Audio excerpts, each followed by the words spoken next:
Hello friends, welcome back to my YouTube channel.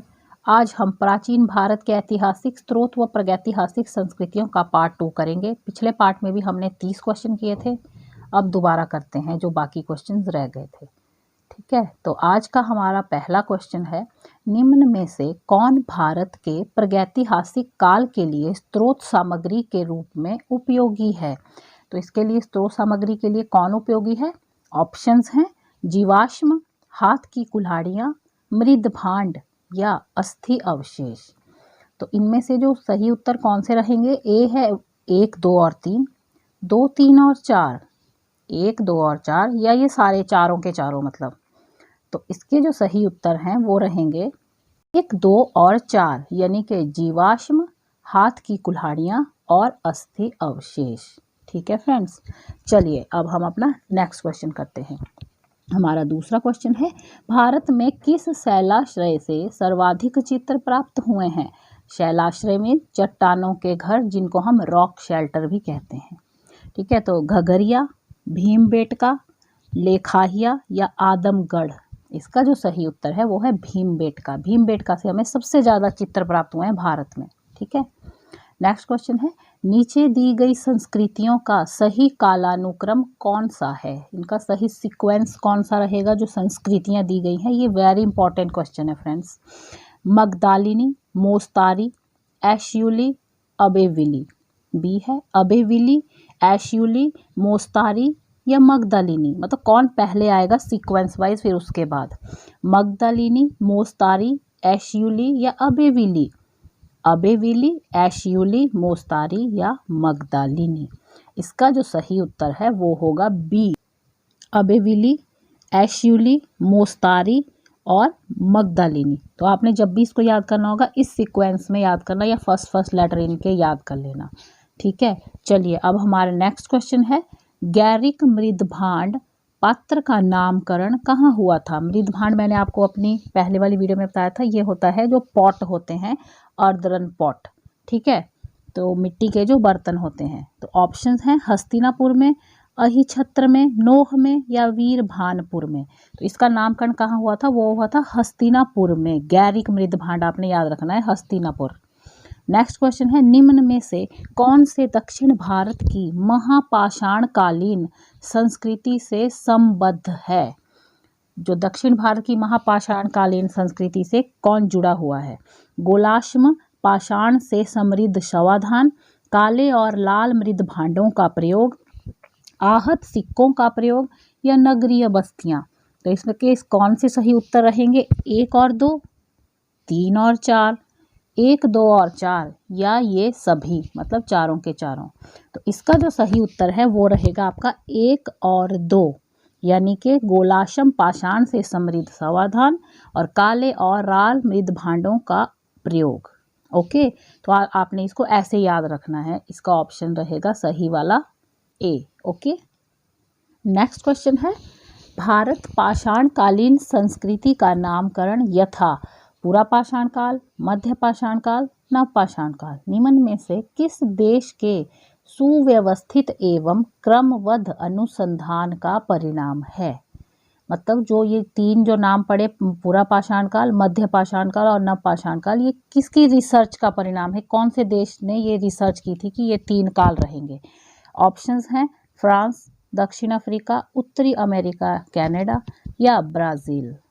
इसका जो सही उत्तर है वो है फ्रांस। तो ये रिसर्च फ्रांस ने की थी। ओके, नेक्स्ट क्वेश्चन है हमारा, भारतीय उपमहाद्वीप की प्राचीनतम नवपाषाणिक बस्ती मेहरगढ़ के संदर्भ में निम्न में से कौन सा कथन सही है? मेहरगढ़ के बारे में कौन सा कथन सही है? इसका कालखंड 9000 ईसा पूर्व है, यहाँ से धान का प्रमाण प्राप्त हुआ है, यह बस्ती बलूचिस्तान प्रांत में स्थित है, या ये सभी कथन सही हैं? इसका जो सही उत्तर है वो है सी, यह बस्ती बलूचिस्तान प्रांत में स्थित है। एक्चुअली सही है। बलूचिस्तान कहाँ पे है? पाकिस्तान में। तो ये मेहरगढ़ जो है अब पाकिस्तान में है, यानी बलूचिस्तान प्रांत में। ये इसका जो ए पार्ट गलत क्यों है? क्योंकि मेहरगढ़ का कालखंड 9000 ईसा पूर्व नहीं 7000 ईसा पूर्व है, और यहाँ से धान का प्रमाण प्राप्त नहीं हुआ है, यहाँ से गेहूं और जौ का प्रमाण प्राप्त हुआ है। वहाँ पे जो है मेहरगढ़ में गेहूं और जौ की खेती जो है लोग ज़्यादा करते थे। ठीक है, तो इस तरह से आपने इसको याद रखना है। देखिए एक ही क्वेश्चन में 3 से 4 क्वेश्चन आपके बन रहे हैं, तो आप इस एक क्वेश्चन में 4 क्वेश्चन बने, तो ये एक तरह से आपके 4 क्वेश्चन रेडी करवा दिए मैंने। ठीक है, चलिए अब नेक्स्ट क्वेश्चन करते हैं।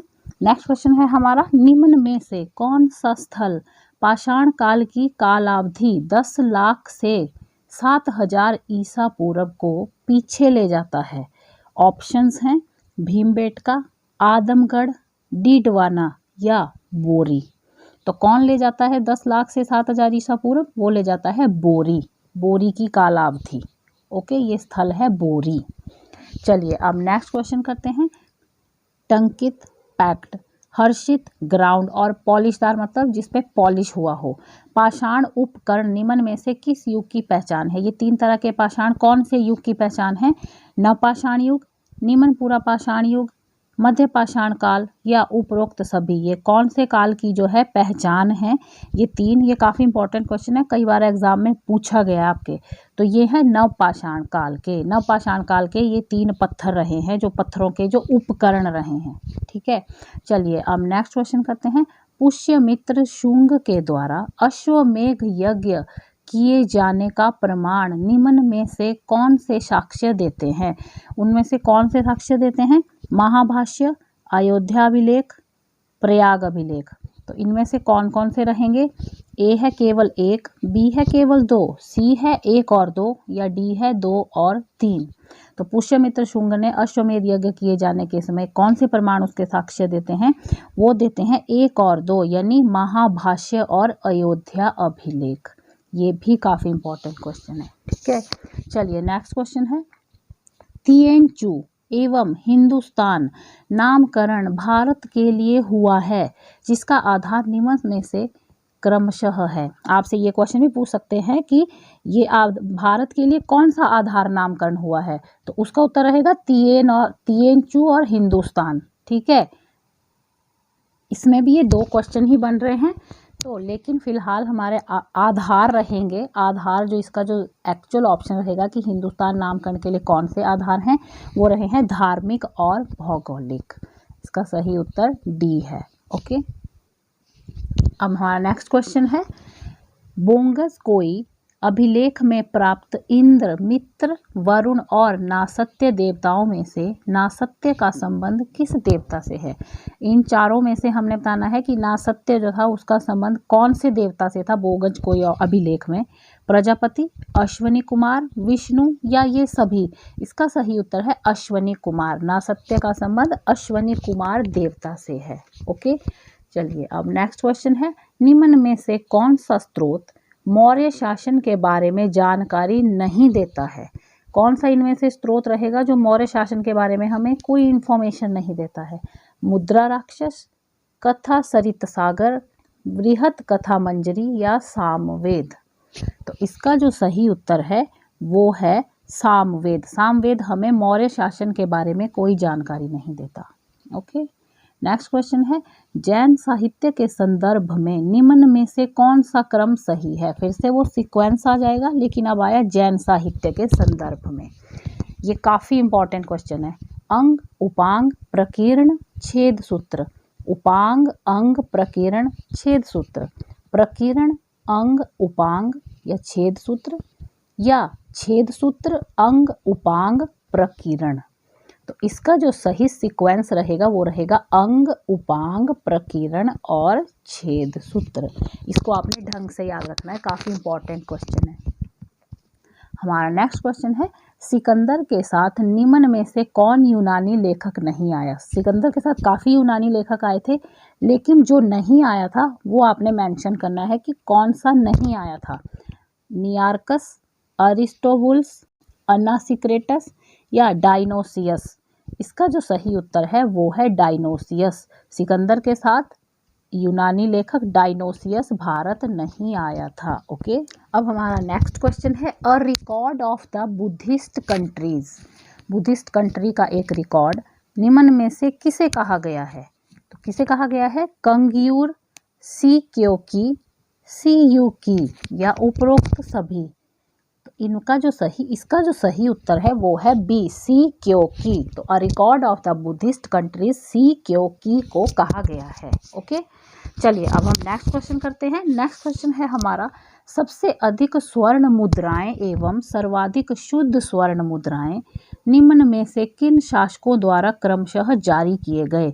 जो सोने की जो मुद्राएं थी, सोने के जो सिक्के थे, और सर्वाधिक शुद्ध, सबसे ज़्यादा शुद्ध सोने की मुद्राएं किन शासकों द्वारा जो है जारी किए गए थे।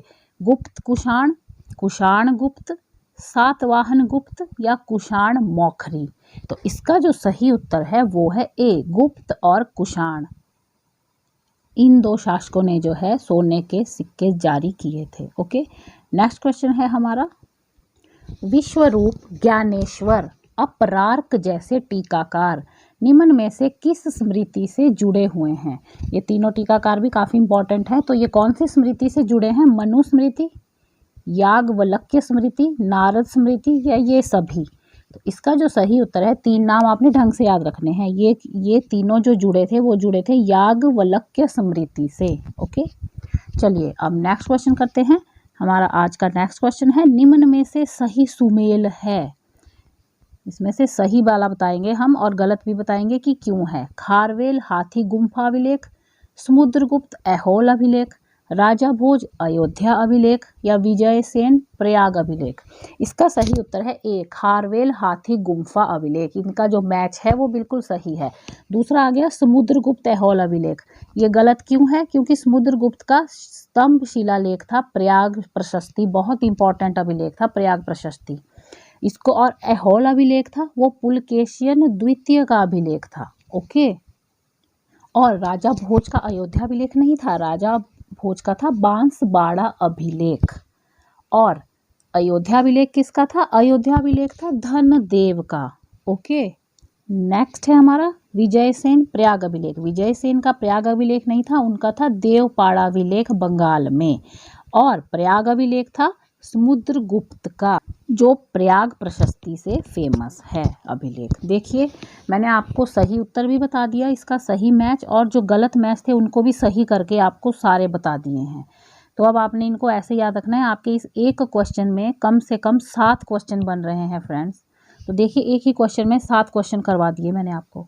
इस क्वेश्चन को आपने बहुत ध्यान से पढ़ना है, बहुत इंपॉर्टेंट क्वेश्चन है। ओके, आज का लास्ट क्वेश्चन है, गांधार कला एवं मथुरा का संबंध क्रमशः किस धर्म से है।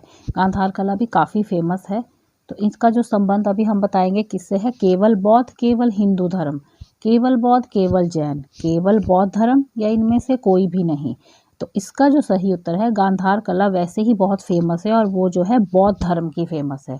या आपने ऐसे ही याद रखना है कि गांधार कला जो है केवल बौद्ध धर्म से ही इसका संबंध है। ठीक है, चलिए फ्रेंड्स, तो आज के हमारे क्वेश्चन यहीं पे ख़त्म करते हैं। आई होप आपको मेरी वीडियो अच्छी लगी होगी। मिलते हैं अपनी नेक्स्ट वीडियो में। Okay friends.